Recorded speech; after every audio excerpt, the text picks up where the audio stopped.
Well, let's practice some.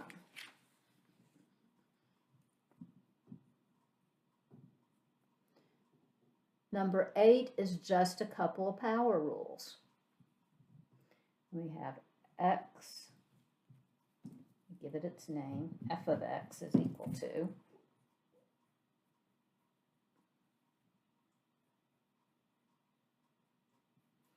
(4 minus 2x to the square root of 2 minus 1/2).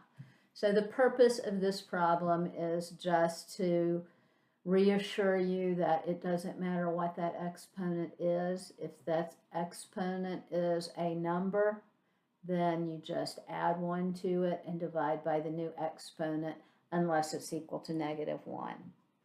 So we're going to find the most general antiderivative. I'm going to name it capital F of x. Add 1 to the exponent. Divide by the new exponent. 2 is a constant. It hangs out. Add 1 to the exponent. Divide by the new exponent. Don't forget to add c. You can leave it just like that.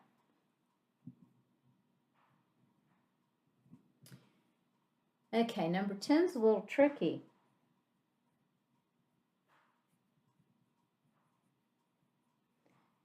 The antiderivative of e to the x is e to the x, but there's no x there. What is e squared?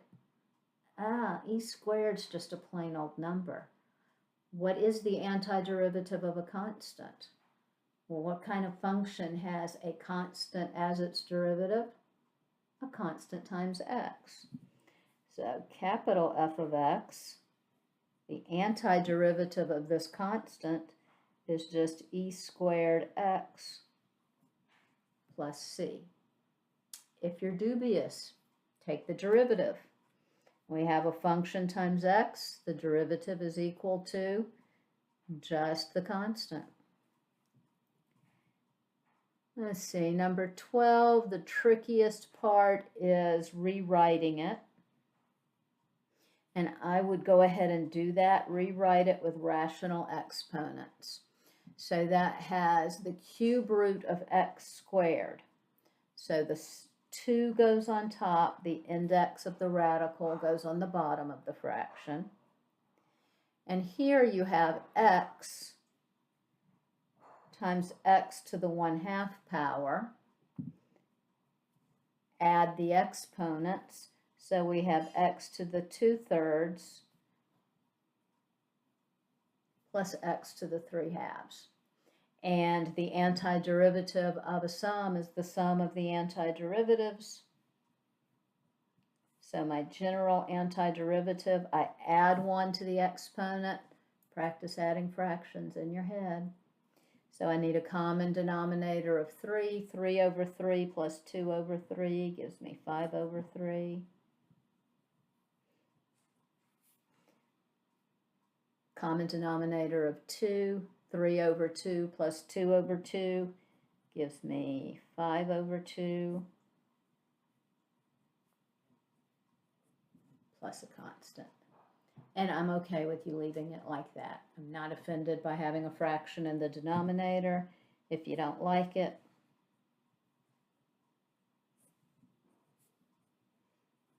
flip it good.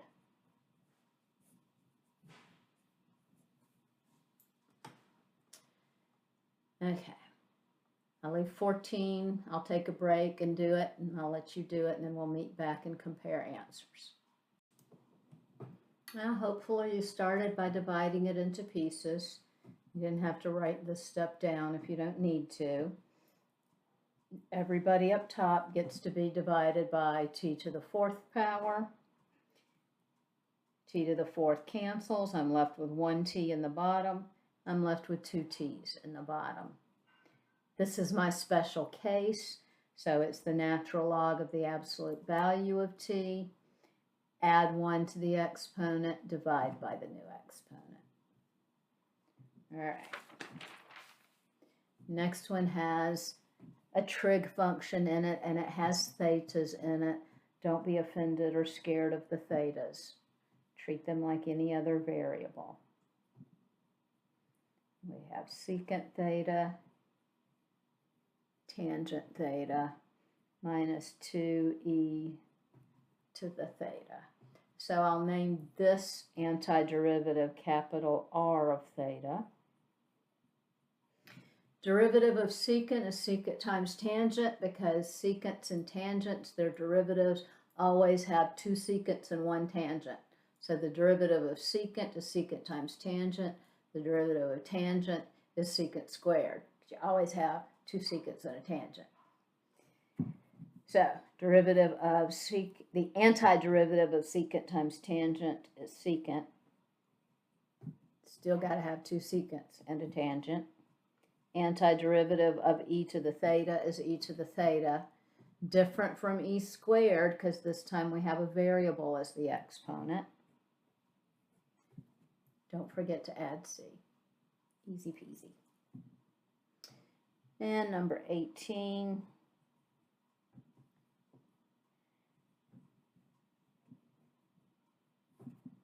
Just when you got used to derivatives with respect to x, we throw in thetas, v's, and t's. So we have 2 times the cosine of v minus 3 over square root of 1 minus v squared. Okay, so antiderivative of cosine is sine, because the derivative of sine is cosine. Let me make this capital G of v is 2 times the sine of v. Now you have a couple of choices here, because the derivative of arc sine is 1 over the square root of 1 minus v squared. The derivative of arc cosine is negative 1 over the square root of 1 minus v squared. So if you want a plus sign here, you could say this is plus 3 times the arc cosine of v. But you could just as easily say it's minus 3 times the arc sine of v. Either of those is a perfectly good answer. They both have the derivative equal to 2 cosine v minus 3 over the square root of 1 minus v squared.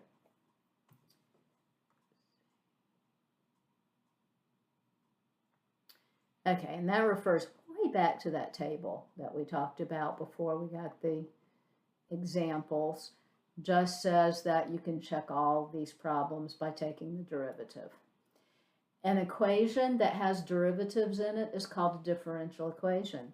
We're learning those in Calc 2 right now. So you are going to solve your very first differential equation right now before you even get to Calc 2. Let's look at example 3.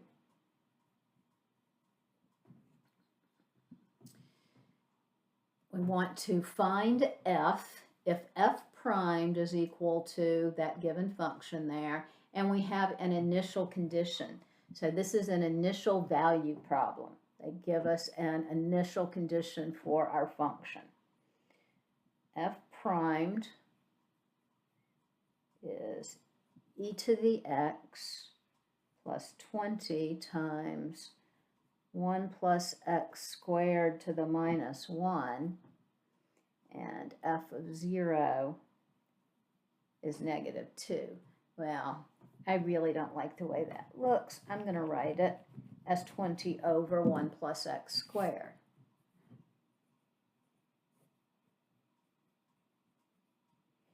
Why did I do that? Because now it looks exactly like the derivative of arctan. So my capital F, antiderivative of e to the x is e to the x, plus 20 times arctan of x, plus a constant. And I know that f of 0, I should have named it lowercase f because that first one had a primed on it. f of 0 is equal to negative 2. F of 0 would be equal to e to the 0 plus 20 times the arctan of 0 plus a constant has to be equal to negative 2. E to the 0 is 1. Arctan of 0 is 0. So that's 0. That's 1. C is equal to negative 3.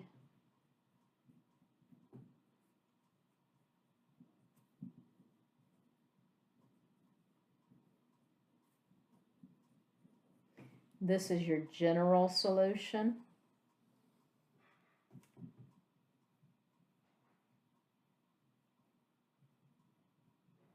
to a differential equation. This is your specific or particular solution.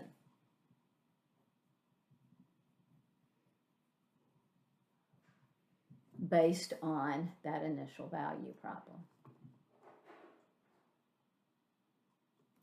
So, find the antiderivative capital F that satisfies that one. Give it a try. We'll meet back and compare answers. Then we'll go on. We'll do 26 together and I'll let you do 30. How'd it go? Get the same thing? So we add 1 to the exponent, divide by the new exponent.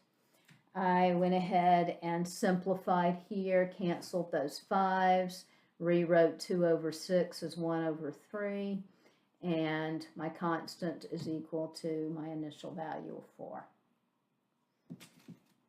The difference between 23 and 26 and 30, 23 gave us an initial condition, 26 and 30 do not. Another difference is 23 was just a first derivative, 26 and 30 are second and third derivatives. So second derivative is going to have 2 different constants. F double primed of x is x to the 6th minus 4x to the 4th plus an x plus a 1. So the first derivative, and I'm going to say the rule over and over again until it gets stuck in your head like glue. Add 1 to the exponent, divide by the new exponent. Add 1, divide. Add 1, divide.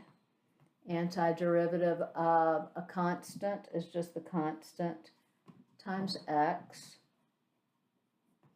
Never forget to add c. Now we take the antiderivative of this function.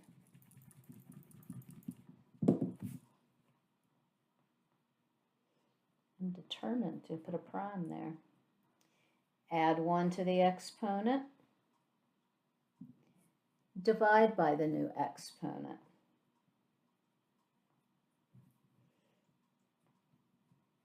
Add 1 to the exponent. Divide by the new exponent.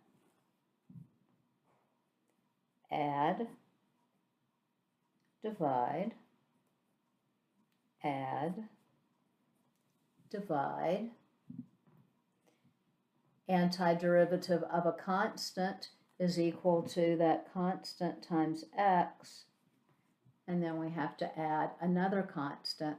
I call it D. You can call them C sub 1, C sub 2. You can call them Charlie and Daisy if you want to. I don't care. So, you do number 30, then we'll meet back. So, compare. Did I get through there okay? Let's see. Add 1 to the exponent, divide by the new exponent. The antiderivative of cosine is sine, negative 2 hangs out. The antiderivative of sine is negative cosine, so I change that minus to a plus.